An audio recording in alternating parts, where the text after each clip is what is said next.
اعوذ باللہ من الشیطان الرجیم بسم اللہ الرحمن الرحیم وَلَوْ أَنَّا كَتَبْنَا عَلَيْهِمْ أَنِ اقْتُلُوا أَنفُسَكُمْ أَوِ اخْرُجُوا مِنْ دِيَارِكُمْ مَا فَعَلُوهُ إِلَّا قَلِيلٌ مِّنْهُمْ وَلَوْ أَنَّهُمْ فَعَلُوا مَا يُوعَظُونَ بِهِ لَكَانَ خَيْرًا لَّهُمْ وَأَشَدَّ تَثْبِيتًا وَإِذًا لَّآتَيْنَاهُم مِّن لَّدُنَّا أَجْرًا عَظِيمًا وَلَهَدَيْنَاهُمْ صِرَاطًا مُّسْتَقِيمًا صدق اللہ العظیم۔ جیسا کہ میں عرض کر چکا ہوں کہ منافقین پر جو سب سے زیادہ بھاری تین چیزیں تھیں، ان میں سے سب سے پہلی، اور عام طور پر اس کا صحیح اندازہ لوگوں کو نہیں ہے، وہ ہے اطاعت رسول۔ اللہ کی اطاعت وہ ایک کتاب کی اطاعت ہے۔ اللہ خود کوئی مشخص شخصیت کی حیثیت سے ہمارے سامنے موجود نہیں ہے، بالغیب۔ ہمارے لیے رسول کی اطاعت بھی اس وقت اسی درجے میں ہے۔ رسول شخصاً ہمارے سامنے موجود نہیں ہے، یہ انسٹیٹیوشن ہے، اللہ کی اطاعت، رسول کی اطاعت۔ لیکن یہ جان لیجئے کہ اس وقت کے لوگوں کے لیے حضور صرف ایک انسٹیٹیوشن نہیں تھے، ایک شخص بھی تھے، اور وہاں کے لوگوں کے رشتے بھی تھے حضور کے ساتھ۔ کوئی حضور کا خسر ہے، خسر باپ کی جگہ ہوتا ہے، کوئی حضور کا داماد ہے، کوئی حضور کی بیوی ہے، رشتے ہیں۔ اب ظاہر بات ہے کہ ان کے لیے یہ بھی بڑا مشکل ہوتا تھا کہ وہ فرق کر سکیں کہ کس وقت ہمارا کیا معاملہ محمد رسول اللہ کے ساتھ بحیثیت رسول ہو، اور کس وقت ایک شوہر کی حیثیت سے، یا ایک داماد کی حیثیت سے، یا ایک بھتیجے کی حیثیت سے، حضرت حمزہ کے جو بھتیجے ہیں۔ تو یہ تو معاملہ تھا مومنین صادقین کا، لیکن منافقین کا اس سے بڑھ کر معاملہ یہ تھا کہ ایک انسان کی اطاعت ہم کیوں کریں۔ اور یہی وہ چیز ہے کہ جو ایک فتنہ انکار سنت اور انکار حدیث کی اصل جڑ اور بنیاد ہے۔ اباح کرتی ہے طبیعت، جیسے کہ ان عورت کی طبیعت اباح کرتی ہے کہ شوہر کی تابع داری کیوں کرے، آخر وہ بھی مکمل ہیومن بینگ ہے، مکمل انسان ہے، اس کے احساسات ہیں، تو آسان کام نہیں ہے کہ اس کو ریکنسائل کر سکیں۔ اسی طرح انسان کی اطاعت کرے، یہ بھی در حقیقت اس کو تسلیم کرنا، ذہناً ریکنسائل کرنا آسان نہیں۔ اور یہ چیز ظاہر بات ہے کہ جن کے دل میں یقین کھب جاتا تھا ان کے لیے آسان ہو جاتی تھی، جن کے دلوں میں یقین کی کمی تھی وہ پھر قدم قدم پر نوکنگ کرتی تھی، ان کی گاڑی چل نہیں پاتے تھے۔ اب فرمایا وَلَوْ أَنَّا كَتَبْنَا عَلَيْهِمْ، اگر ہم نے ان پر یہ فرض کر دیا ہوتا أَنِ اقْتُلُوا أَنفُسَكُمْ کہ قتل کرو اپنے آپ کو، أَوِ اخْرُجُوا مِنْ دِيَارِكُمْ یا نکلو اپنے گھروں سے، مَا فَعَلُوهُ إِلَّا قَلِيلٌ مِّنْهُمْ نہ کرتے یہ کام ان میں سے مگر سوائے چند کے۔ وَلَوْ أَنَّهُمْ فَعَلُوا مَا يُوعَظُونَ اور اگر وہ کرتے جس چیز کی کہ ان کو نصیحت کی جا رہی ہے، لَكَانَ خَيْرًا لَّهُمْ یہی ان کے لیے بہتر ہوتا، وَأَشَدَّ تَثْبِيتًا اور ان کی ثبات ایمان اور ثبات قلب اسی کے اندر ہوتی ہے۔ وَإِذًا لَّآتَيْنَاهُم مِّن لَّدُنَّا أَجْرًا عَظِيمًا اور اس صورت میں ہم انہیں اپنے پاس سے بہت بڑا اجر دیتے، وَلَهَدَيْنَاهُمْ صِرَاطًا مُّسْتَقِيمًا اور انہیں ہدایت فرما دیتے سیدھی راہ کی طرف۔ اس میں اکثر حضرات نے تو اس کو جو الفاظ ہیں ظاہری انہی پر محمول کیا ہے، اور اس میں بھی کوئی قباحت نہیں ہے، اللہ ہمارا خالق ہے، اگر اللہ حکم دے کہ اپنے آپ کو قتل کرو، خودکشی کرو تو ہمیں کرنی ہوگی، اگر اللہ ہمیں حکم دے اپنے گھروں سے نکل جاؤ تو نکلنا ہوگا۔ تو اس میں ایک اشارہ یہ ہو سکتا ہے کہ جیسے جو تاریخ بنی اسرائیل میں ہم دیکھ آئے ہیں، وہاں یہ تھا کہ جن لوگوں نے بشرے کی پرستش کی تھی ان کو جو مرتد ہونے کی سزا دی گئی تھی اس کے لیے الفاظ یہی آئے تھے، أَنِ اقْتُلُوا أَنفُسَكُمْ قتل کرو اپنے آپ کو۔ مراد یہ ہے کہ تم اپنے قبیلے کے ان لوگوں کو قتل کرو جنہوں نے اس گناہ کبیرہ کا ارتکاب کیا ہے۔ تو شاید چونکہ منافقین کا معاملہ چل رہا ہے، اور منافقین کے ساتھ اکثر و بیشتر ایسا ہوتا تھا کہ ان کے خاندان والے، رشتہ دار، ان کے گھرانے والے ان کے ساتھ شامل ہو جاتے تھے حمایت کے اندر، تو یہاں بتایا جا رہا ہے کہ بجائے اس کے کہ ان کی حمایت کرو، ہونا تو چاہیے اس کی بالکل برعکس، اور وہ یہ کہ تم اپنے اندر سے خود دیکھو کون ہیں کہ جو منافق ہیں، کہ جو اصل میں آستین کے سانپ ہیں۔ اگر اللہ تعالیٰ نے تمہیں حکم نہیں دیا ہے، اگر اللہ تعالیٰ یہ حکم بھی دے سکتا تھا کہ ہر قبیلہ، ہر گھرانہ اپنے ہاں کے منافقین کو خود قتل کرے، یہ تو حضرت عمر رضی اللہ تعالیٰ عنہ نے اپنی اس ایمان کی غیرت کے اندر، غیرت ایمانی کے اندر قتل کیا، اور اس پر انہیں غصہ آیا، اس لیے کہ بہرحال وہ ان کے اپنے خاندان کے لوگ تو نہیں تھے، لیکن یہ کہ اللہ تعالیٰ اگر یہ حکم دیتا تو یہ بھی تمہیں کرنا چاہیے تھا، لیکن یہ کہ اللہ کے علم میں ہے کہ تم میں سے بہت کم لوگ ہوتے کہ جو اس حکم کی تعبیر کر سکتے، اور اگر کل گزرتے ما یوعظون بہ لکان خیرا لہم واشد تثبیتا واذا لآتیناہم من لدنا اجرا عظیما ولہدیناہم صراطا مستقیما۔ اب اس کے بعد یہ اطاعت رسول کے موضوع پر جو عظیم ترین آیت ہے قرآن کی وہ آ رہی ہے، وَمَن يُطِعِ اللَّهَ وَالرَّسُولَ، اور جو کوئی اطاعت کرے گا اللہ کی اور رسول کی صلی اللہ علیہ وسلم، فَأُولَٰئِكَ مَعَ الَّذِينَ أَنْعَمَ اللَّهُ عَلَيْهِمْ، تو یہ وہ لوگ ہوں گے جنہیں معیت حاصل ہوگی ان کی جن پر اللہ کا انعام ہوا، اور وہ کون ہیں؟ من النبیین والصدیقین والشہداء والصالحین، یعنی انبیاء کرام اور صدیقین اعظام اور شہداء کرام اور صالحین، وحسن اولئک رفیقا، اور یہ لوگ تو بہت ہی اچھے ہیں رفاقت کے لیے، یعنی اللہ اور اس کے رسول کی اطاعت کرنے والوں کا پھر شمار ان لوگوں کے زمرے میں ہوگا، وہ جو سورہ فاتحہ کے ضمن میں ہم نے دیکھا تھا کہ اہدنا الصراط المستقیم صراط الذین انعمت علیہم، وہ کون لوگ ہیں انعمت علیہم، اس کی تفسیر ہے یہ، فاولئک مع الذین انعم اللہ علیہم من النبیین والصدیقین والشہداء والصالحین، ایک بیس لائن ہے صالح مسلمان، ایک نیت مسلمان، دل میں خلوص کے ساتھ ایمان ہے، صالح ہے، حکم پر عمل کر رہا ہے، محرمات سے بچا ہوا ہے۔ اب اوپر اٹھے گا تو ایک اونچا درجہ ہے شہداء کا، اس سے بھی اونچا درجہ ہے صدیقین کا، اس سے بھی اونچا درجہ ہے انبیاء کا۔ اب انبیاء کا درجہ تو رک جائے گا، اس لیے کہ وہ تو ایک وہمی چیز ہے، کسبی چیز نہیں تھی، لیکن یہ دو درجے تو ابھی موجود ہیں کہ انسان اپنی ہمت سے جتنی محنت کرے، جتنی کوشش کرے، وہ شہادت اور صدیقیت کے مراتب تک فائز ہو سکتا ہے۔ یہ مضمون پوری وضاحت کے ساتھ آئے گا سورہ حدید میں انشاءاللہ۔ ذالک الفضل من اللہ وکفی باللہ علیما، اور یہ اللہ تعالیٰ کا بڑا فضل ہے جن لوگوں کو آخرت میں ان کی معیت حاصل ہو جائے۔ وتوفنا مع الابرار، اے اللہ ہمیں موت دیجو اپنے ابرار بندوں کے ساتھ۔ تو واقعہ یہ ہے ذالک الفضل من اللہ وکفی باللہ علیما، یہ تو اللہ کا بہت بڑا فضل ہے اور اللہ کافی ہے ہر شے کے جاننے کے لیے، یعنی کون کس استعداد کا حامل ہے، کون کس قدر و منزلت کا حامل ہے، اللہ خوب جانتا ہے۔ اب آ رہی دوسری چیز قتال فی سبیل اللہ، جو بڑا سخت امتحان تھا مادی اعتبار سے۔ اطاعت رسول جو ہے وہ زیادہ تر ایک نفسیاتی ایک مرحلہ تھا، نفسیاتی الجھن تھی، لیکن یہ تو ظاہر بات ہے کہ خالص محسوس شے، مادی شے، جان کا خطرہ، مال کا خطرہ۔ یا ایھا الذین آمنوا خذوا حذرکم، اے اہل ایمان اپنے تحفظ کا سامان لے لیا، اپنے ہتھیار لے لیا کرو۔ فانفروا ثبات او انفروا جمیعا، اس کے بعد خواہ تم ٹکڑیوں کی شکل میں نکلو اور خواہ فوج کی شکل میں، یعنی دو طرح کے معاملات ہوتے تھے۔ کبھی حضور صلی اللہ علیہ وسلم چھوٹے چھوٹے آپ گروپ بھیجتے تھے، جیسے کہ غزوہ بدر سے پہلے 8،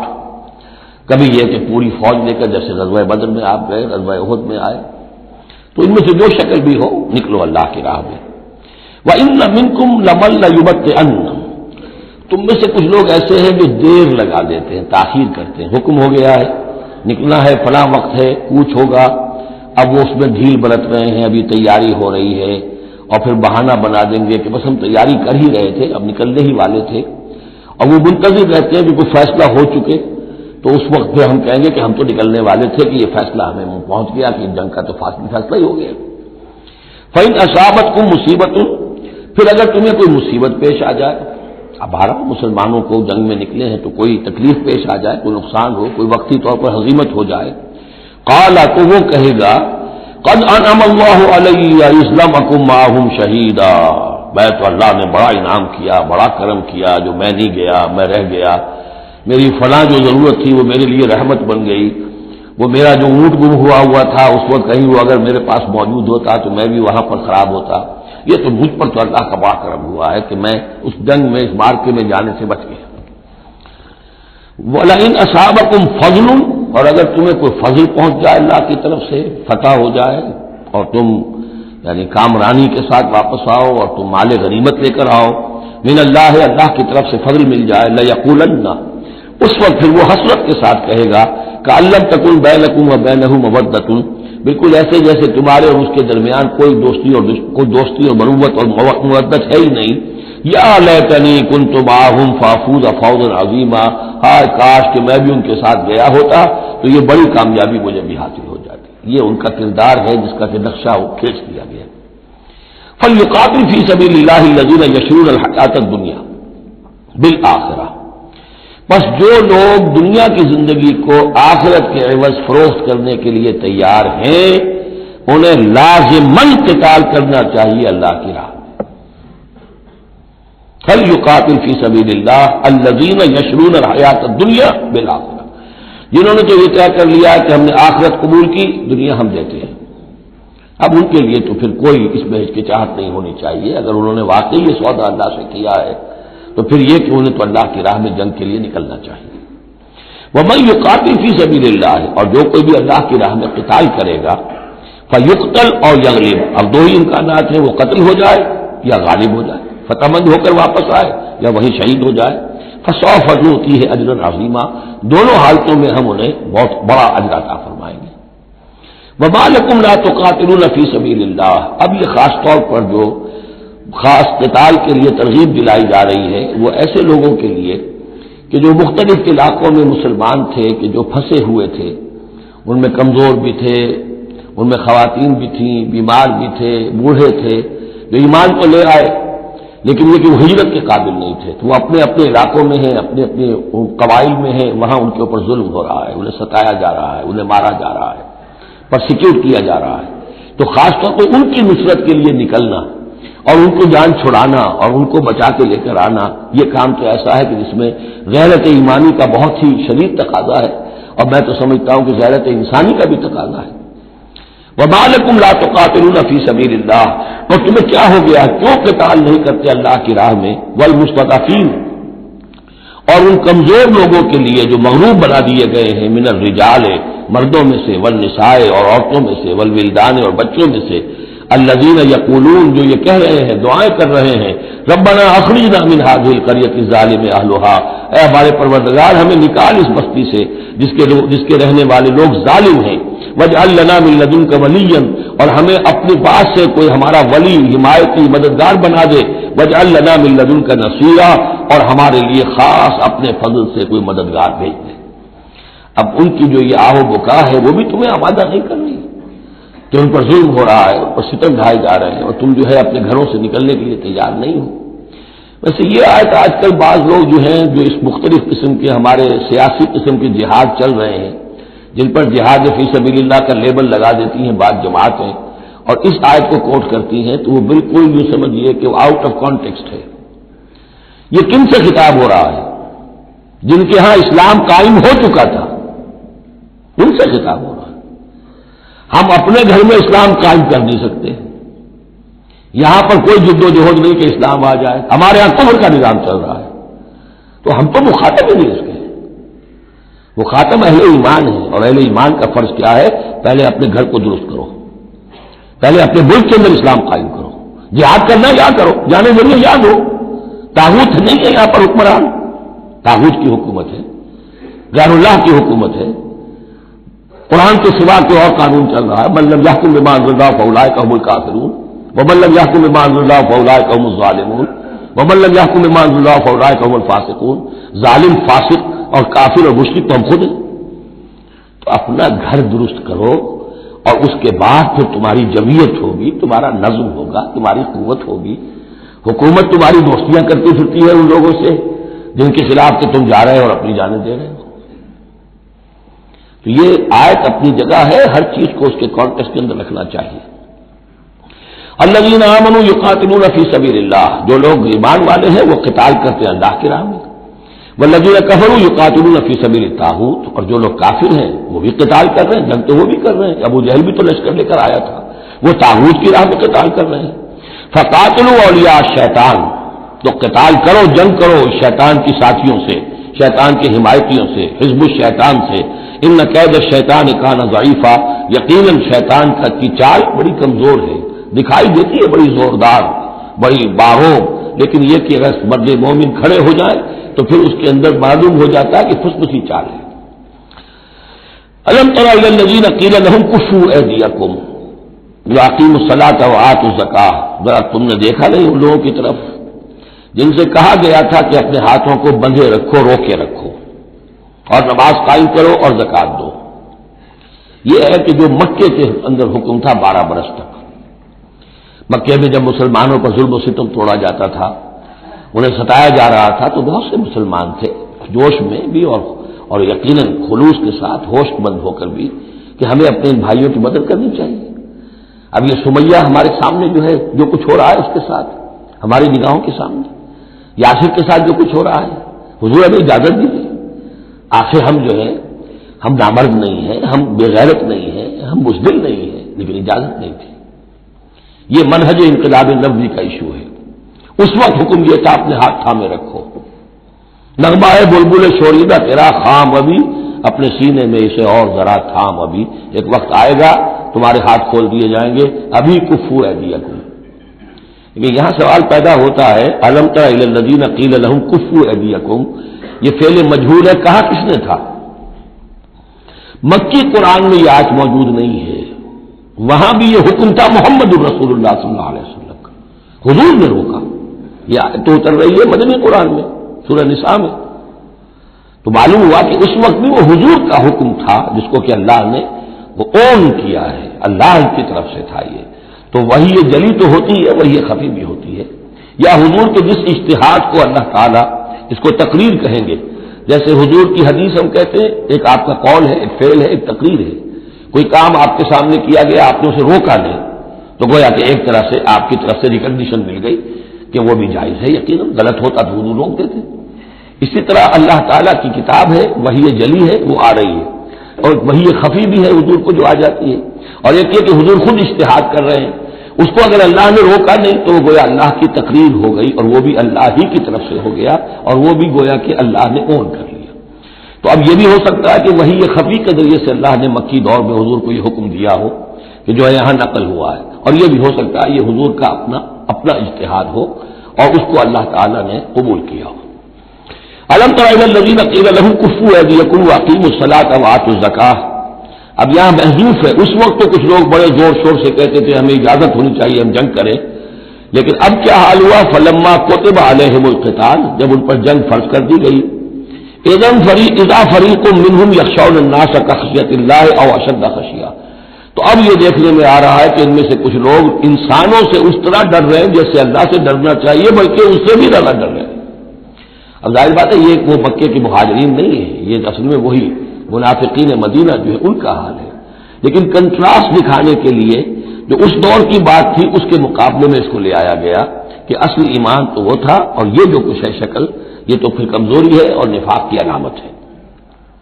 وقالوا ربنا لما كتبت علينا القتال، اور وہ کہتے ہیں کہ پروردگار یہ ہم پر تو نے کیوں فرض کر دی جنگ، لولا اخرتنا الى اجل قریب، ابھی اے پروردگار کچھ اور عرصے کے لیے، کچھ دیر کے لیے اور کیوں نہ مؤخر کیا اس کو۔ قل متاع الدنیا قلیل، اے نبی کہہ دیجئے دنیا کا ساز و سامان یہ بہت حقیر سی شے ہے، والآخرۃ خیر لمن اتقی، اور آخرت بہت بہتر ہے اس کے لیے جو تقویٰ کی روش اختیار کرے، ولا تظلمون فتیلا، اور تم پر دھاگا بھر بھی کوئی ظلم نہیں ہوگا، حق تلفی نہیں ہوگی، تمہارے جو بھی اعمال ہیں، انفاق ہے، قتال ہے، جو بھی اللہ کی راہ میں ایثار ہے، بھرپور تمہیں اس کا جو ثواب دے دیا جائے گا۔ اینما تکونوا یدرککم الموت، اب ظاہر بات ہے کہ قتال سے جی چرانے میں اصل سبب کیا تھا؟ موت کا خوف، اب اس کو کھولا جا رہا ہے جو ان کے دل کے اندر ہے۔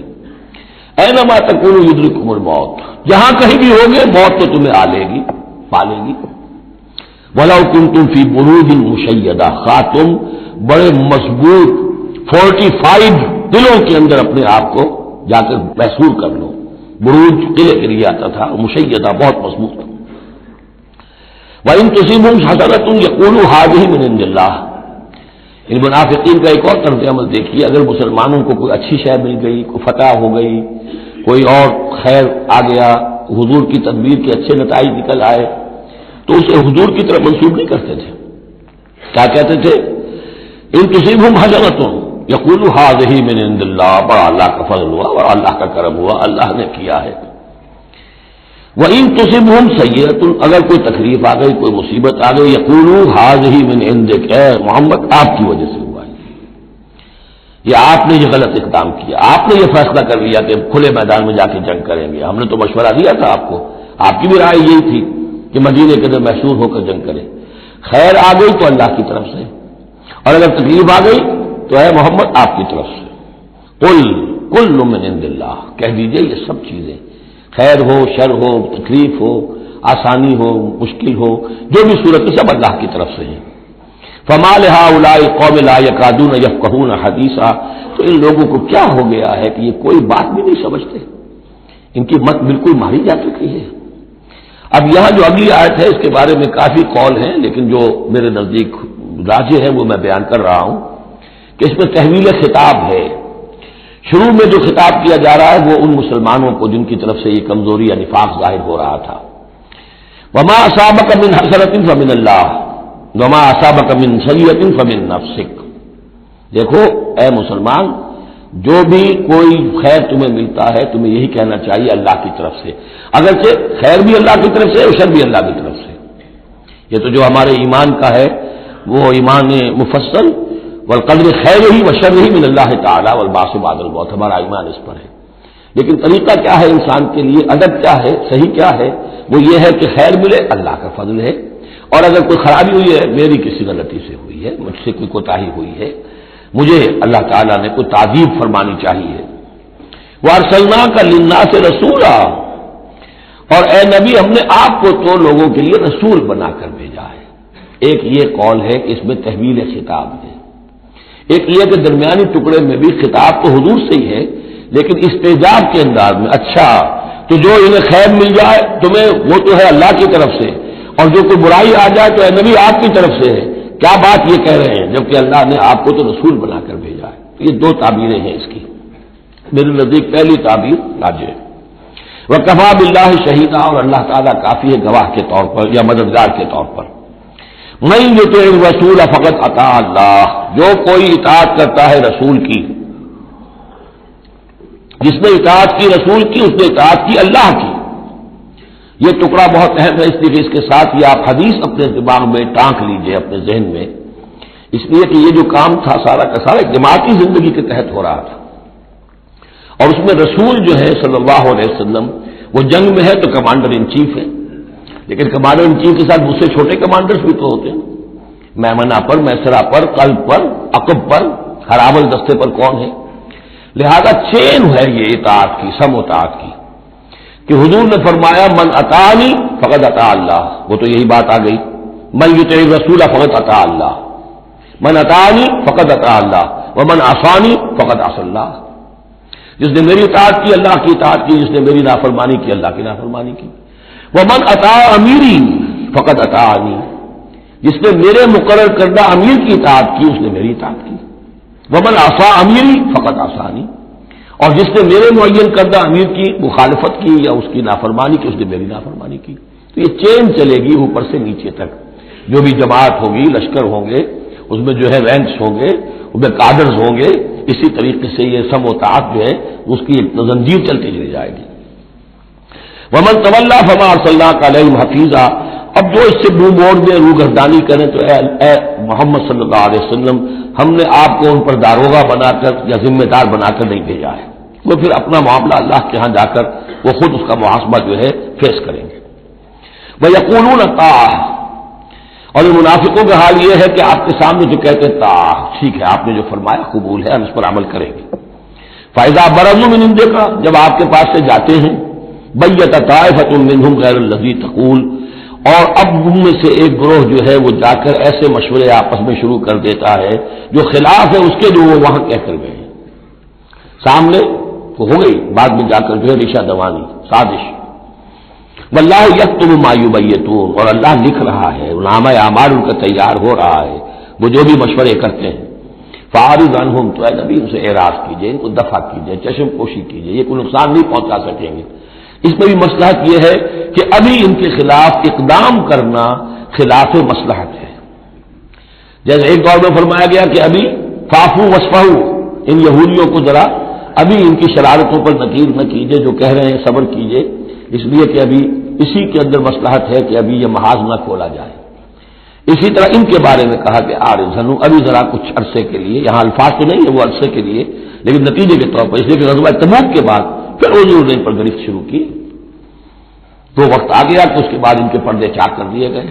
جو پردے پڑے ہوئے تھے اب تک وہ پردے اٹھا دیے گئے تھے۔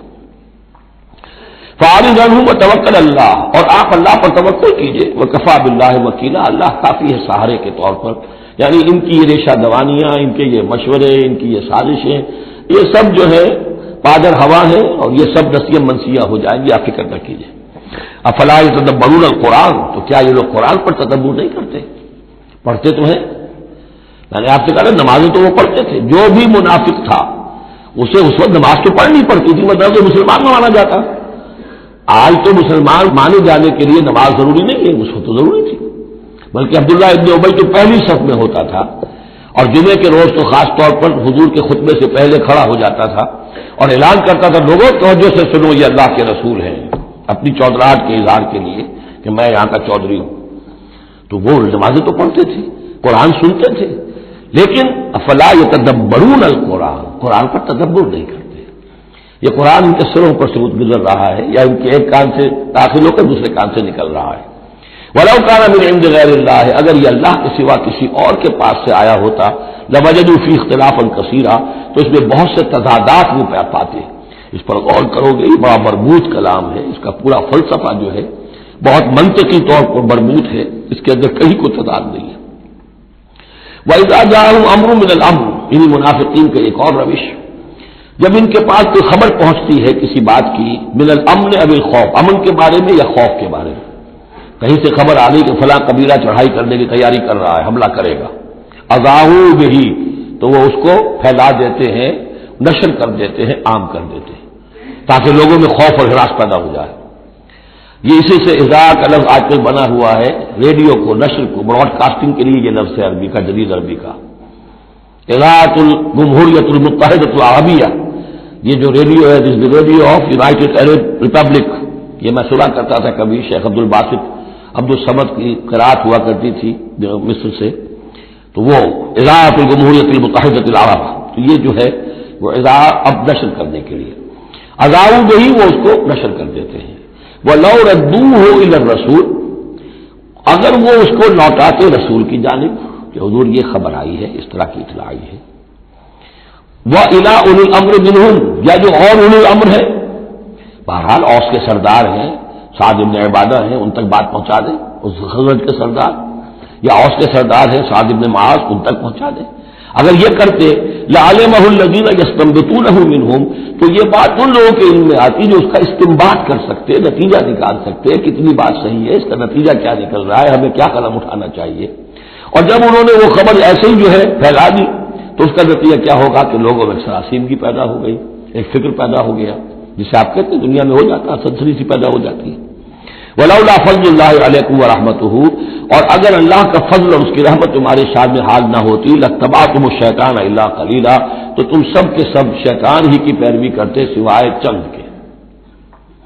فَقَاتِلْ فِي سَبِيلِ اللَّهِ، قتال کے ضمن میں غالباً میرے نزدیک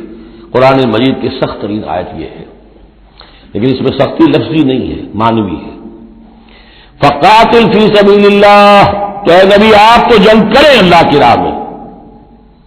لا تکلف الا نفسک، آپ پر کوئی ذمہ داری نہیں ہے سوائے اپنی ذات کے۔ وحرض المؤمنین، اہل ایمان کو جتنا بھی آپ اکسا سکے اکسا، اختیار تو نہیں، یعنی اگر کوئی اور نہیں نکلتا اکیلے نکلیے، جیسے کہ حضرت ابوبکر نے کہا بھی تھا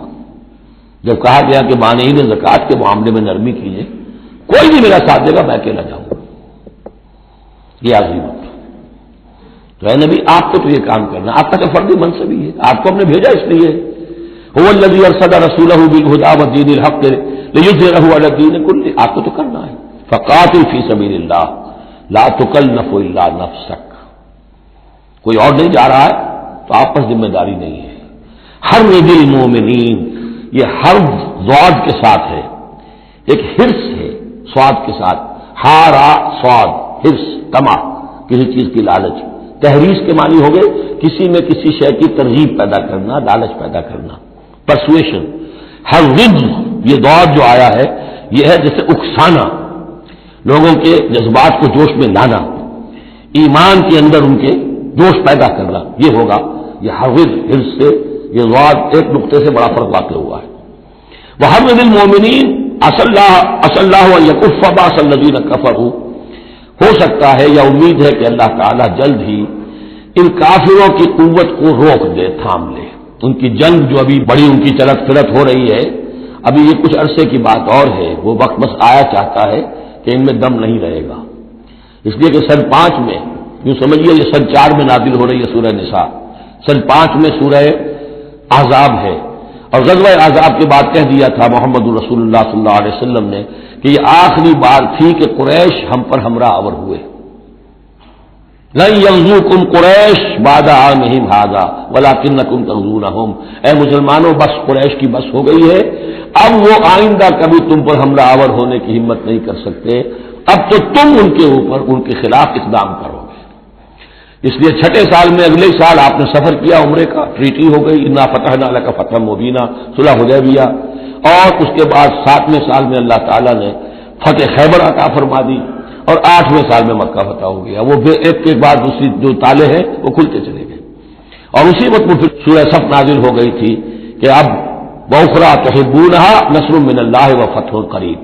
یہ بھی غزوہ احزاب کے فوراً بعد نازل ہوئی کہ اے نبی بشر المومنین، اہل ایمان کو بشارت دے دیجئے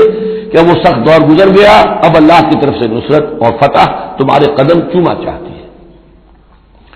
عسى الله ان يكف باس الذين كفروا، امید ہے کہ اللہ تعالیٰ ان کافروں کی قوت کو تھام لے گا، ان کی جنگ کو روک دے گا. واللہ اشد باسا واشد تنکیلا، اور یقیناً اللہ تعالیٰ بہت سخت ہے جنگ میں بھی، قوت میں بھی، اور سزا دینے میں بھی، اور سختی اور عقوبت میں بھی. اس کے بعد پھر تمدنی چیزیں کچھ آ رہی ہیں. یہ اب پھر مسلمانوں سے خطاب آ رہا ہے. یہ منافقین سے 2 باتیں آ چکی، ایک اطاعت رسول جو ان پر شاہ گزرتی تھی، اور ایک قتال فی سبیل اللہ جو ان کے لیے بہت بڑا امتحان بن جاتا تھا. من یشفع شفاعۃ حسنۃ یکن لہ نصیب منہا، انسانی معاشرے کے اندر سفارش کرنا کسی کے لیے یہ بھی ایک اس کا لازمی سا حصہ ہوتا ہے. کوئی شخص ہے، اس کی کوئی احتیاج ہے، آپ جانتے ہیں کہ نیک آدمی ہے، صحیح آدمی ہے، بیروپیہ نہیں ہے، دوسرے شخص کو جانتے ہیں کہ وہ اس کی مدد کر سکتا ہے، آپ جا کر اس کے لیے کہیں کہ اس کی مدد کی جائے، میں اس کو جانتا ہوں، یہ کوئی پروفیشنل بیگر نہیں ہے. یا اسی طرح کا معاملہ، کوئی مقدمے کا مسئلہ ہے، آپ کے علم میں کچھ حقائق ایسے ہیں کہ جو فائل کے اوپر جو پولیس نے جو بھی کر رکھی ہے کارروائی، وہ دھوکہ دینے والے ہیں، ڈسیونگ ہے، تو آپ جاتے ہیں کسی کے پاس اور کہتے ہیں کہ یہ بات یوں ہے، تو یہ کوئی بری بات نہیں ہے. اچھائی کے لیے، نیکی کے لیے، بھلائی کے لیے، خیر کے لیے، عدل کے لیے، انصاف کے لیے اگر سفارش کی جائے تو اس میں کوئی حرج نہیں، بلکہ اس سے اللہ تعالیٰ ثواب عطا فرمائے گا. من یشفع شفاعۃ حسنۃ، جو کوئی سفارش کرتا ہے اچھی، یکن لہ نصیب منہا، اسے اس میں سے بھی حصہ ملے گا، اس کی نیکی، اس کے اجر و ثواب میں سے اسے حصہ ملے گا. ومن یشفع شفاعۃ سیئۃ یکن لہ کفل منہا، اور کسی نے بری سفارش کی، غلط سفارش کی، جھوٹی کی، حقائق کو توڑا مروڑا، تو پھر اس کے جرم کے اندر جو جس کے لیے وہ سب کچھ کر رہا ہے وہ بھی شریک ہو گیا، اس کا برابر کا حصہ دار ہو گیا. واللہ وکان اللہ علی کل شیء مقیتا، اور یقیناً اللہ تعالیٰ ہر شے پر قوت رکھنے والا ہے. ایک اور بات، معاشرے کے اندر گریٹنگز کا معاملہ ہوتا ہے، جب ملیں تو آپس میں کس طریقے سے کوئی سلام کریں، یا کیا گڈ مارننگ کہیں، کیا کہیں، صباح الخیر اور مساء الخیر کہیں، کیا کہیں. اس کا بھی اللہ تعالیٰ نے بتایا کہ اس کا قاعدہ کیا ہے. وَإِذَا حُيِّيتُم بِتَحِيَّةٍ فَحَيُّوا بِأَحْسَنَ مِنْهَا أَوْ رُدُّوهَا، جب تمہیں کوئی دعا دی جائے، اصل میں عربوں کے ہاں چونکہ یہ رواج تھا حیاک اللہ حیاک اللہ حیاک اللہ، اللہ جو ہمارے ہاں سرائے کے علاقے میں حیاتی ہوئے، تمہاری عمر بڑھے، اللہ تعالیٰ عمر زیادہ کرے، تو یہ وہ انداز ان کا تھا کہ حیاک اللہ. تو اسی سے جو بھی گریٹنگز ہیں ان کے لیے لفظ تحیہ بن گیا ہے. اذا حییتم بتحیۃ، جب تمہیں کوئی دعا دی جائے تو پھر تم بھی دعا دو بأحسن منہا، اس سے بہتر. السلام علیکم کے جواب میں السلام علیکم ورحمۃ اللہ اضافہ کر کے دیجیے، لوٹائیے. اور ردوہا، کم سے کم اتنی تو کرو کہ برابر جو ہے وہ بات اس کو لوٹا دو. ان اللہ کان علی کل شیء حسیبا، یقیناً اللہ تعالیٰ ہر چیز کا حساب کرنے والا ہے. یہ چھوٹی چھوٹی چیزیں بھی جو ہیں ان کی بھی اہمیت ہے، آداب ہے. انسانی زندگی کے اندر اور معاشرتی زندگی میں حسن پیدا ہوتا ہے، اس سے آپس کی محبت پیدا ہوتی ہے. اللہ لا الہ الا ہو، اللہ وہ ہے کہ جس کے سوا کوئی معبود نہیں. لَيَجْمَعَنَّكُمْ إِلَىٰ يَوْمِ الْقِيَامَةِ لَا رَيْبَ فِيهِ، وہ لازماً جمع کرے گا تمہیں قیامت کے دن جس میں کوئی شک نہیں. وَمَنْ أَصْدَقُ مِنَ اللَّهِ حَدِيثًا، اور اللہ سے بڑھ کر اپنی بات میں سچا کون ہوگا. اب یہ منافقین سے پھر اگلی بات شروع ہو رہی ہے، اور یہ ہے تیسری بات، ہجرت. وہ لوگ کہ جو قدرت رکھنے کے باوجود، مقدرت رکھنے کے باوجود ہجرت نہیں کر رہے تھے. یعنی ایک تو وہ ہے جو بیمار ہیں، بوڑھے ہیں، راستہ نہیں چل سکتے، راستہ انہیں آتا نہیں ہے، عورتیں ہیں، ان کا معاملہ تو پہلے آ چکا، ان کے لیے تو تمہیں قتال کرنا چاہیے تاکہ انہیں چھڑاؤ وہاں سے. ایک وہ ہے جو کہ اپنے ان کافر قبیلوں کے اندر، اپنی ان بستیوں کے اندر آرام سے رہ رہے ہیں اور وہ ہجرت نہیں کر رہے، جبکہ ہجرت اب فرض کر دی گئی تھی. اور ہجرت فرض کیوں کر دی گئی تھی یہ بھی سمجھ لیجئے. اس لیے کہ جب حضور کی دعوت اور تحریک جو ہے وہ اس مرحلے میں آ گئی کہ اب قتال چاہیے، تو اب ظاہر بات ہے کہ جو آفینسو لینا ہے باطل کے خلاف، جو اقدام کرنا ہے، تو جتنی بھی اویلیبل طاقت ہے اسے ایک مرکز پہ آنا ضروری ہے. اگر منتشر پڑے رہی طاقت ساری تو پھر یہ ہے کہ وہ آپ کی کامیابی کا امکان کم ہے. اب تو جتنی بھی آپ کو مین پاور اللہ نے فراہم کی ہے اب تک، اس سب کو بلاؤ ایک مرکز پہ ہو تاکہ پوری قوت کے ساتھ ایک جگہ سے فیصلہ کو اقدام کیا جا سکے. یہ اس کی حکمت ہے. تو جو ہجرت ہوئی تھی پہلے مکی دور میں، جو حبشہ کی تھی، وہ آپشنل تھی، وہ تو صرف اجازت تھی ہجرت کی، اس کا حکم نہیں تھا. ہجرت مدینہ کا حکم تھا. اب جو لوگ ہجرت نہیں کر رہے ان کا ذکر ہے ان منافقوں کا کہ جو اس بنا پر منافق قرار پائے کہ وہ ہجرت نہیں کر رہے. فما لکم فی المنافقین فئتین، اور تمہیں کیا ہو گیا ہے ایسے منافقوں کے بارے میں. یہ بات آگے واضح ہو جائے گی کہ کن منافقین کا تذکرہ ہے. یہ تم دو گروہوں میں تقسیم ہو گئے ہو. یعنی کچھ لوگ ان کی حمایت کرتے نہیں بھائی ٹھیک ہے کوئی بات نہیں، ان کے ساتھ کوئی نرمی ہونی چاہیے، آخر ایمان تو لائے تھے نا، اب نہیں ہجرت کر سکے. اور کچھ لوگ جو ہے وہ اللہ کے حکم کے معاملے میں سختی سے عمل کرنا چاہتے ہیں. تو مسلمانوں تمہیں کیا ہو گیا؟ ان کے بارے میں دو گروہوں میں کیوں تقسیم ہو گئے؟ واللہ ارکسہم بما کسبوا، اللہ نے تو ان کے کرتوتوں کے سبب ان کو الٹ دیا. یعنی ان کا ہجرت نہ کرنا در حقیقت ثبوت ہے اس بات کا کہ ایمان سلب ہو گیا ان کا. ہاں کوئی مجبوری ہوتی نہیں ہوتی تو بات اور تھی. اتریدون ان تهدوا من اضل اللہ، کیا تم چاہتے ہو کہ ان کو ہدایت دے دو جن کی کہ گمراہی پر اللہ کی طرف سے مہر تصدیق ثبت ہو چکی ہے. ومن یضلل اللہ فلن تجد له سبیلا، اور جس کی گمراہی پر اللہ کی طرف سے آخری مہر تصدیق ثبت ہو چکی ہو پھر تم اس کے لیے کوئی راستہ نہ پاؤ گے. ودوا لو تکفرون کما کفروا، یہ لوگ جو ان کے بارے میں نرمی کی باتیں کر رہے ہیں، بڑی چکنی چپڑی باتیں، یہ چاہتے ہیں کہ جیسے انہوں نے کفر کیا تم بھی کرو. فتکونون سواء، تاکہ تم برابر ہو جاؤ. بلی کی دم کٹ گئی، وہ چاہتی ہے سب بلیوں کی دمیں کٹ جائیں. فلا تتخذوا منهم اولیاء، تو اب ان کو اپنا دوست مت سمجھو، اپنا حمایتی مت جانو. حتی یہاجروا فی سبیل اللہ، جب تک کہ وہ ہجرت نہ کرے اللہ کی راہ میں. یہ گویا کہ اب لٹمس ٹیسٹ ہے ان کے ایمان کا. ہجرت نہیں کرتے تو گویا کہ مومن نہیں ہے، منافق. وَإِن تَوَلَّوْا، اور اگر وہ پیٹ موڑ لیں، ہجرت نہ کریں، فَخُذُوهُمْ، پکڑو انہیں، وَاقْتُلُوهُمْ، قتل کرو انہیں، حیث وجدتموہ، جہاں پاؤ. یعنی پھر وہ کافروں کے حکم میں ہے چاہے وہ کلمہ پڑھتے ہوں، لیکن اگر ہجرت نہیں کر رہے ہیں، جو ہجرت فرض کر دی گئی ہے ان پر، اگر وہ نہیں کر رہے ہیں تو گویا کہ وہ کافروں کے حکم میں، اسی کے حکم میں. انہیں پکڑو، قتل کرو جہاں پاؤ. وَلَا تَتَّخِذُوا مِنْهُمْ وَلِيًّا وَلَا نَصِيرًا، ان میں سے کسی کو بھی اپنا ولی اور مددگار مت بناؤ. إِلَّا الَّذِينَ يَصِلُونَ إِلَىٰ قَوْمٍ، اب اس میں استثناء ہے. ایک ایسے قبیلے میں اس قسم کے منافق مسلمان موجود ہیں کہ جن سے آپ کی صلح ہے، قبیلے کی صلح ہے، تو ظاہر بات ہے کہ اس صلح کو وہ صلح ان کو بھی کور کر رہی ہے جو اس میں ہے منافق. إِلَّا الَّذِينَ يَصِلُونَ إِلَىٰ قَوْمٍ بَيْنَكُمْ وَبَيْنَهُم مِّيثَاقٌ، سوائے ان کے کہ جن کا تعلق ہو ایک ایسی قوم سے، ایسے قبیلے سے کہ جن کے اور تمہارے درمیان کوئی معاہدہ ہے. اور یا دوسری شکل کیا ہے، اور جاؤکم حصرت صدورہم، یا ایسے لوگ بھی ہوتے تھے جو آئے تمہارے پاس اور ان کے دل جو ہیں بڑے تھوڑے ہو گئے ہیں، تنگ ہو گئے ہیں، ان یقاتلوکم او یقاتلوا قومہم، ان میں اتنی جرأت نہیں رہی ہے کہ وہ آپ کے ساتھ ہو کر اپنی قوم کے خلاف لڑے یا اپنی قوم کے ساتھ ہو کر آپ کے خلاف لڑے. مسلمانوں اب چونکہ انسانی معاشرے میں ہر سطح کے لوگ ہوتے ہیں اور ہر حال میں رہے ہیں، ہر دور میں رہے، ہر دور میں رہیں گے. تو یہ گویا کہ تو مینول آف ریولیوشن ہے. ریولیوشنری اسٹرگل کے اندر اس طرح کی سچویشن آئیں گی، ہر قسم کے انسان ہوں گے. کچھ ایسے کمزور لوگ تھے وہ کہتے تھے بھائی ہمارے لیے لڑنا بڑھنا مشکل نہیں ہے، نہ مشکل ہے نہ تو ہم اپنی قوم کے ساتھ ہو کر مسلمانوں سے لڑیں گے، نہ مسلمانوں کے ساتھ ہو کر اپنی قوم سے لڑیں گے. ان کے بارے میں بھی کہا کہ ان کو بھی دفاع کرو، ان کو بھی قتل نہ کرو، ان کو بھی چھوڑ دو، ان کی بھی جاں بخشی کرو. تو دو استثناء آ رہے ہیں. ایک تو استثناء کن سے ہے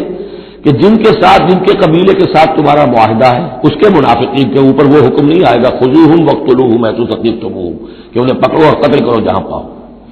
دوسرے وہ ہے کہ جو یہ کہہ دیں کہ حضور ہمیں بس یہ قبول کر لیجئے، ہم نہ آپ کے ساتھ ہو کر اپنے قوم سے لڑ سکتے ہیں، یہ ہمت ہمارے اندر نہیں ہے، نہ یہ ہے کہ ہم وعدہ کرتے ہیں کہ آپ کے خلاف اپنی قوم کی کبھی مدد کریں گے. تو فرمایا وَلَوْ شَاءَ اللَّهُ، اگر اللہ چاہتا لَسَلَّطَكُمْ عَلَيْكُمْ فَلَقَاتَلُوكُمْ، یہ بھی تو ہو سکتا تھا کہ اللہ انہیں تمہارے خلاف مسلط کر دیتا اور وہ تمہارے خلاف قتال کرتے. فَإِنْ اعْتَزَلُوكُمْ فَلَمْ يُقَاتِلُوكُمْ، اب اگر انہوں نے تمہیں چھوڑ دیا اور تم سے جنگ نہیں کر رہے ہیں، وَأَلْقَوْا إِلَيْكُمُ السَّلَامَ، اور تمہاری طرف وہ صلح پیش کر رہے ہیں، فَمَا جَعَلَ اللَّهُ لَكُمْ عَلَيْهِمْ سَبِيلًا، تو ایسے لوگوں کے خلاف اقدام کرنے کی اللہ نے تمہیں اجازت نہیں دی ہے. تو سمجھتے جائیے اس بات کو کہ جو منافق ہے ان میں سے عام قاعدہ یہ ہے کہ اب جو بھی اقدام ان کے خلاف ہوگا انہیں پکڑو اور قتل کرو، وہ کافروں کے حکم میں ہے اگر وہ ہجرت نہیں کر رہے. اللہ یہ نمبر ایک کہ ان کے قبیلے سے تمہارا معاہدہ ہے تو وہ کور کر جائے گا ان کو. دوسرا یہ کہ وہ آ کر اگر یہ کہہ دے کہ ہم نیوٹرل ہو جاتے ہیں بالکل،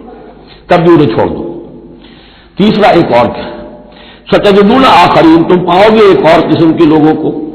یریدون ان یامنوکم و یامنوا قومہم، وہ بھی کہتے تو یہ چاہتے ہیں کہ تم سے بھی امن میں رہے، اپنی قوم سے بھی امن میں رہے،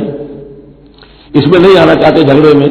کلما ردوا الی الفتنۃ ارکسوا فیہا، لیکن جب کہیں کوئی آزمائش کا وقت آتا ہے تو وہ اس کے اندر اونجے ہو جاتے ہیں. جب دیکھتے ہیں کہ ہماری قوم کا پلڑا بھاری ہے تو مسلمانوں کے ساتھ جو ہے وہ جنگ کرنے کے لیے بھی تیار ہو جاتے ہیں کہ اب تو فتح ہماری ہونے والی ہے تو مال غنیمت میں سے ہمیں بھی حصہ مل جائے گا. فَإِن لَّمْ يَعْتَزِلُوكُمْ، تو ایسے لوگ اگر تم سے علیحدہ نہیں رہتے، باز نہیں رہتے تمہارے خلاف لڑنے سے، وَيُلْقُوا إِلَيْكُمُ السَّلَامَ، اور اگر تمہارے سامنے صلح پیش نہیں کرتے، وَيَكُفُّوا أَيْدِيَهُمْ، اور اپنے ہاتھ نہیں روکتے، فَخُذُوهُمْ، تو پکڑو انہیں، وَاقْتُلُوهُمْ، اور قتل کرو انہیں، حیث ثقفتموہم، جہاں بھی کہیں پاؤ. یعنی اگر غداری انہوں نے کہی ہے، ایک وعدہ کیا تھا اس کے خلاف کیا ہے، تو پھر یہ وہ جو امان تھی وہ ختم ہو گئی. اولئک واولئک جعلنا لکم علیہم سلطانا مبینا، ایسے لوگوں کے خلاف ہم نے تمہیں سند اور قوت عطا کر دی ہے کہ تم اس کے خلاف کھلا اقدام کر سکتے ہو. اب ایک اور معاشرتی مسئلہ آ رہا ہے،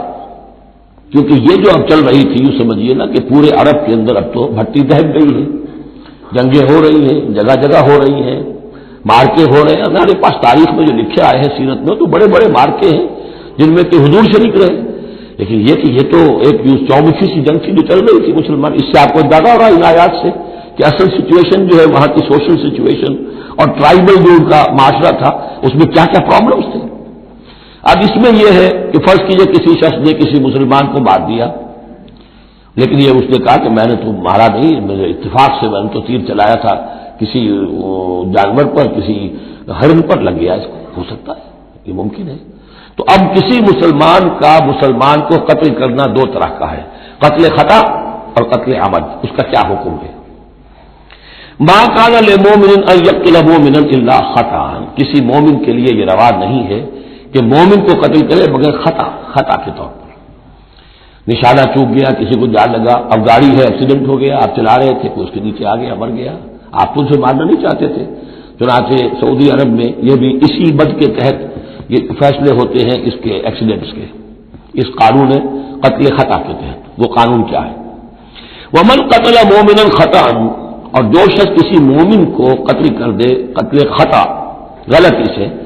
فتحریر رقبۃ مؤمنۃ، تو ایک مسلمان غلام کی گردن کا آزاد کرانا، ودیۃ مسلمۃ الی اہلہ، اور دیت خون بہا اس مقتول کا اس کے گھر والوں کو ادا کرنا لازم ہے، الا ان یصدقوا، الا یہ کہ وہ معاف کر دیں، خون بہا دینا ہوگا. یعنی قتل خطا کے بدلے میں آپ قتل نہیں کریں گے. قتل عمد کی جزا میں قتل ہے، لیکن یہ کہ قتل خطا میں قتل نہیں ہوگا. قتل کی جگہ کیا ہوگا؟ ایک تو خوبہ، اور نمبر دو یہ کہ یہ جو گناہ ہو گیا تم سے سرزد، اس کے لیے وہ گناہ کے اثر کو ختم کرنے کے لیے اللہ نے ایک حق اپنا رکھ دیا کہ ایک غلام کو آزاد کرو۔ فَإِنْ كَانَ مِنْ قَوْمٍ عَدُوٍّ لَكُمْ، اور اگر وہ مسلمان تھا ایک ایسے قبیلے سے کہ جو تمہارا دشمن قبیلہ ہے، تھا مسلمان اور تمہارے ہاتھوں مارا گیا ہے غلطی سے، وَهُوَ مُؤْمِنٌ، تھا وہ خود مومن، فَتَحْرِيرُ رَقَبَةٍ مُؤْمِنَةٍ، تو پھر صرف ایک مسلمان آزاد کا ایک گردن چھڑا دینا کافی ہوگا، کیونکہ کافر قبیلے کا آدمی تھا، اب اس کو اگر دیت دی جائے گی تو کافر کو پہنچ گئی، وہ تو اس کے گھر والے کافر ہیں، دیت یہاں معاف ہو گئی، لیکن یہ ہے کہ اس کو جو ایک غلام کو آزاد کرنا جو اللہ کا حق تھا وہ برقرار رہے گا۔ وَإِنْ كَانَ مِنْ قَوْمٍ بَيْنَكُمْ وَبَيْنَهُمْ مِيثَاقٌ، اور اگر وہ ہو ایسے قوم سے، ایسے قبیلے سے کہ تمہارے اور اس کے درمیان، اس کے قبیلے کے درمیان معاہدہ ہے، فَدِيَةٌ مُسَلَّمَةٌ، تو پھر وہی حکم آ جائے گا کہ دیت بھی دینی پڑے گی، حوالے کرنی ہوگی، اِلَىٰ أَهْلِهِ، اس کے گھر والوں کی طرف، اس کے وارثوں کو، وَتَحْرِيرُ رَقَبَةٍ مُؤْمِنَةٍ، اور ایک مومن کی گردن، ایک مومن جو ہے کہ جو مومن غلام ہو اس کا آزاد کرنا بھی ہوگا۔ فَمَن لَّمْ يَجِدْ، تو جو یہ نہ پائے، یعنی یہ جو اب دو حق ہو گئے، ایک ہے دیت، وہ تو مقتول کے جو ورثہ ہے ان کا، اس میں تو معافی نہیں ہو سکتی، البتہ اللہ نے جو رکھا ہوا ہے کہ ایک مومن غلام کو آزاد کیا جائے، اگر کسی کے اندر اتنی مقدرت نہیں ہے تو اللہ نے نرمی کر دی اپنے حق میں، فَمَن لَّمْ يَجِدْ فَصِيَامُ شَهْرَيْنِ مُتَتَابِعَيْنِ، جس کے پاس اتنا پیسہ نہیں ہے کہ کوئی مسلمان غلام کو خریدے اور آزاد کرے تو وہ 2 مہینے کے پے بپے متواتر روزے رکھے، توبۃ من اللہ، یہ اللہ کی طرف سے اس کے جرم کا کفارہ بن جائے گا، اس کے توبہ کے قبول کا ذریعہ بن جائے گا، وکان اللہ علیما حکیما، اور یقیناً اللہ تو علیم اور حکیم ہے۔ اب آ رہا قتل عمد، ومن یقتل مؤمنا متعمدا، اور جو کوئی قتل کرے گا کسی مومن کو جان بوجھ کر قتل عمد، فجزاؤہ جہنم خالدا فیہا، اس کا بدلہ تو جہنم ہے جس میں وہ ہمیشہ ہمیشہ رہے گا، وغضب اللہ علیہ، اور اللہ تعالیٰ کا غضب اس پر ہوگا، ولعنہ، اور اللہ نے اس پر لعنت فرمائی، وعد لہ عذاب عظیما، اور اس کے لیے بہت بڑا عذاب تیار کیا ہے۔ شروع میں آیا تھا کہ 2 چیزیں ہیں، حرمت جان، حرمت مال، معاشرے کی بنیاد اس پر قائم ہے، لہذا یہ کہ ایک مسلمان کا قتل کر دینا بھی اللہ کے ہاں کتنا بڑا ہے۔ آگے چل کر سورہ مائدہ میں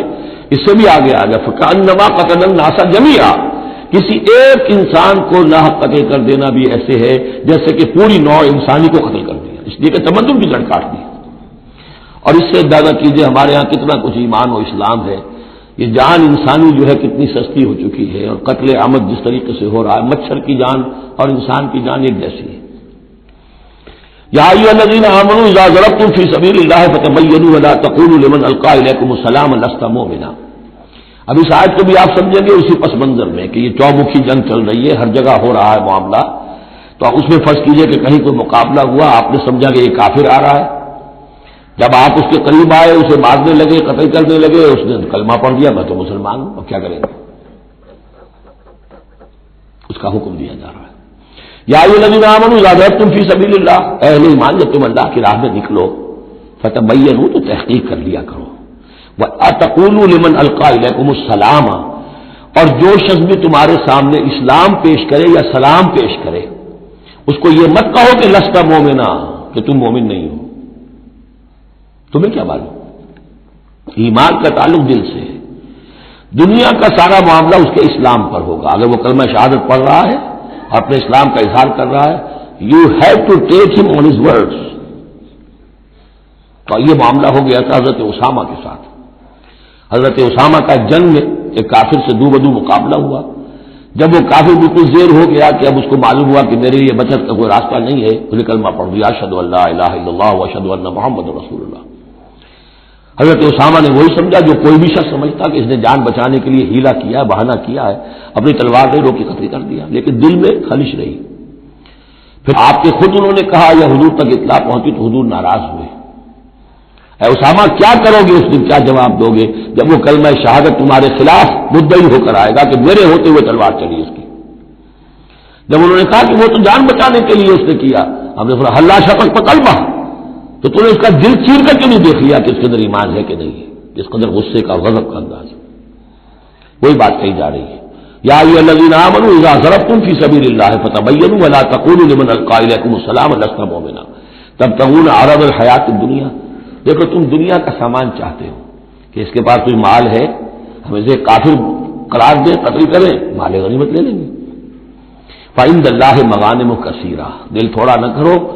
اللہ کے ہاں بڑی غنیمتیں تمہارے لیے ہیں، تمہارے لیے بڑی بڑی مملکتوں کی غنیمتیں آنے والی ہیں. ان چھوٹی چھوٹی چیزوں کا اور اس کے اوپر اتنی حدود اللہ جو ہے اس سے آزادی نہ برتو. کذالک کنتم من قبل، دیکھو تم خود بھی تو پہلے ایسے ہی تھے، آخر ایک دور تم پر بھی تو گزرا ہے، تم سب بھی تو نو مسلم ہی ہو. ایک وقت میں تو تم میں سے ہر شخص کافر ہی تھا نا،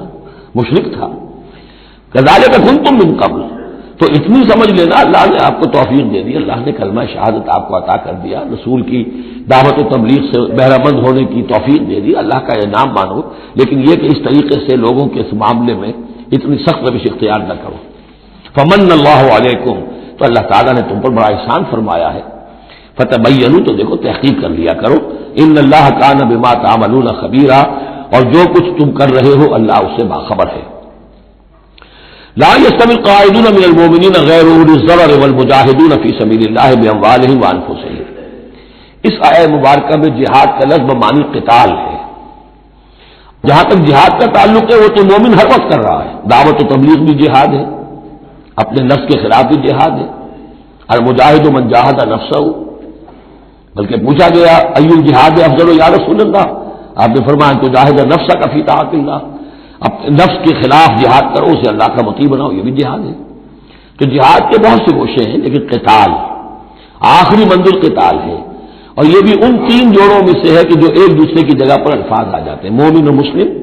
نبی اور رسول، جہاد اور قتال. لا يستوي القاعدون من المؤمنین،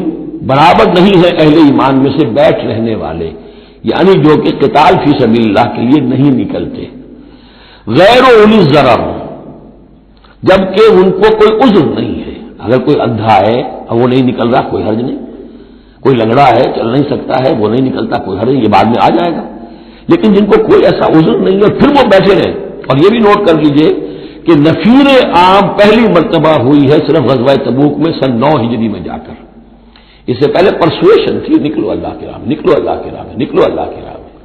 لازم ہر ایک کے لیے نہیں تھا. قتال فی سبیل اللہ آپشنل تھا، لہذا اس کے اوپر کسی سے نکیر بھی نہیں ہوتی تھی. نہیں گیا کوئی، نہیں گیا ٹھیک ہے. لیکن پھر یہ کہ جو غزوہ تبوک میں نہیں گئے ان سے ایکسپلینیشن کال کی گئی، ان کو سزائیں بھی دی گئی وغیرہ وغیرہ. تو اب چونکہ آپشنل تھا لہذا وہاں پر یہ تو نہیں کہا جا سکتا تھا کہ اب ان کو پکڑو اور ان کو سزا دو، لیکن یہ بتایا جا رہا ہے. اس لیے ہر دل مومنین کا لفظ آیا تھا کہ آپ پوری طرح اکسائیے، ان کو آبادہ کیجیے. لیکن ظاہر بات ہے کہ یہ اس میں ابھی آپشن ہے.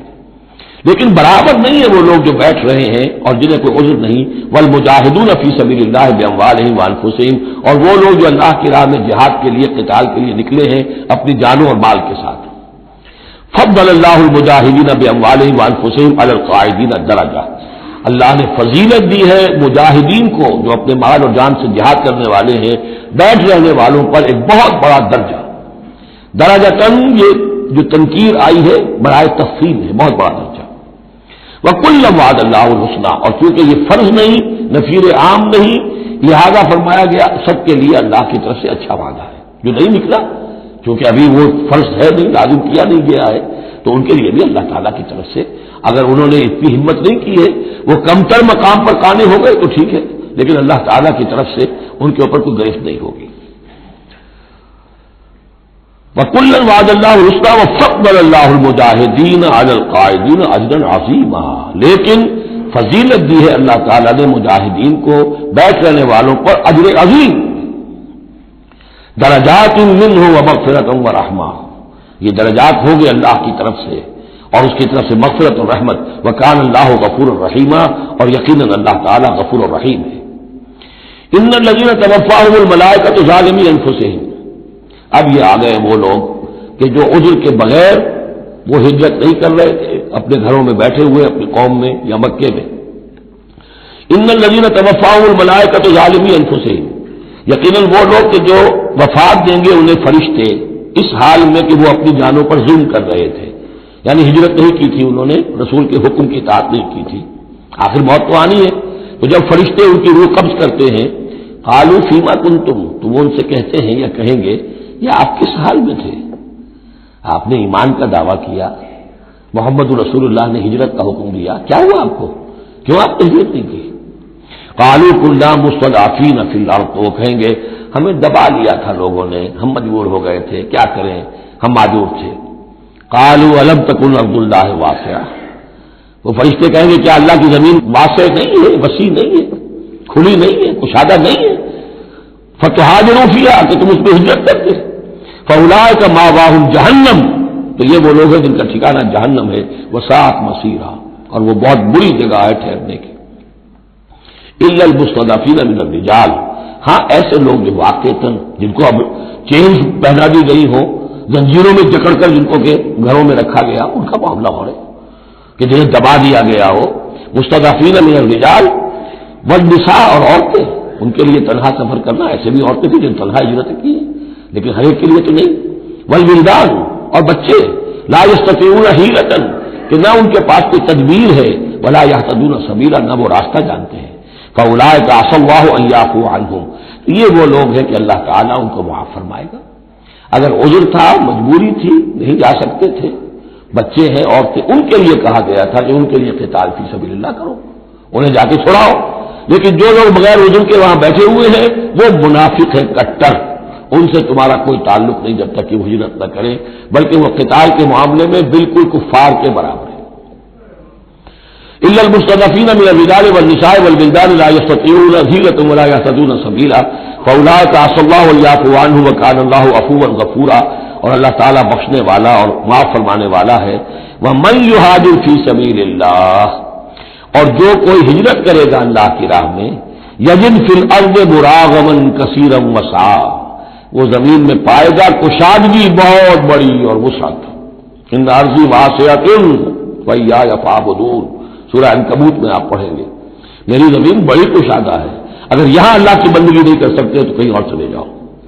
ومن یہاجر فی سبیل اللہ یجد فی الارض مراغما کثیرا وسعا ومن یخرج من بیتہ مہاجرا، اور اس کے ساتھ ساتھ یہ بھی سمجھ لو جو شخص اپنے گھر سے نکل کھڑا ہوا ہجرت کے لیے الی اللہ ورسولہ، اللہ اور اس کے رسول کی طرف، دولت کے لیے نہیں۔ یہ حدیث نبوی جو ہے کہ ایک شخص وہ ہے جو ہجرت کرتا ہے کسی عورت سے نکاح کے لیے، ایک شخص وہ ہے جو دولت کے لیے کرتا ہے، وہ نہیں۔ فہجرتہم الی ما ہاجر الیہ، اس کی ہجرت ان کو شمار ہوگی۔ جس نے اللہ اور اس کے رسول کی طرف ہجرت کی خلوص نیت کے ساتھ، گھر سے نکل کھڑا ہوا، ثم یدرکہ الموت، پھر اسے موت نے آ لیا، وہ نہیں پہنچ سکا مدینہ منورہ، حضور کے قدموں تک رسائی نہیں ہو سکی، بمصطفیٰ برسا فی شراکتی ہمعوش، اس تک نہیں ہو سکا، فقد وقع اجرہ علی اللہ، تو اس کا اجر اللہ کے ذمے ثابت ہو گیا۔ یعنی وہ نیت کر کے نکل آیا خلوص نیت کے ساتھ، اللہ اور اس کے رسول کے حکم سمجھ کر وہ نکل آیا ہے، دارالہجرت تک نہیں پہنچ پایا، درمیانی میں کہیں اس کی موت واقع ہو گئی، فقد وقع اجرہ علی اللہ، اللہ کے ذمے اس کا اجر جو ہے وہ اللہ کے ذمے ثابت ہے۔ وکان اللہ غفور الرحیم، اور یقیناً اللہ تعالیٰ غفور ہے، بخشنے والا، اور رحیم ہے، رحم فرمانے والا۔ بارک اللہ لی ولکم فی القرآن العظیم ونفعنی وإیاکم بالآیات والذکر الحکیم۔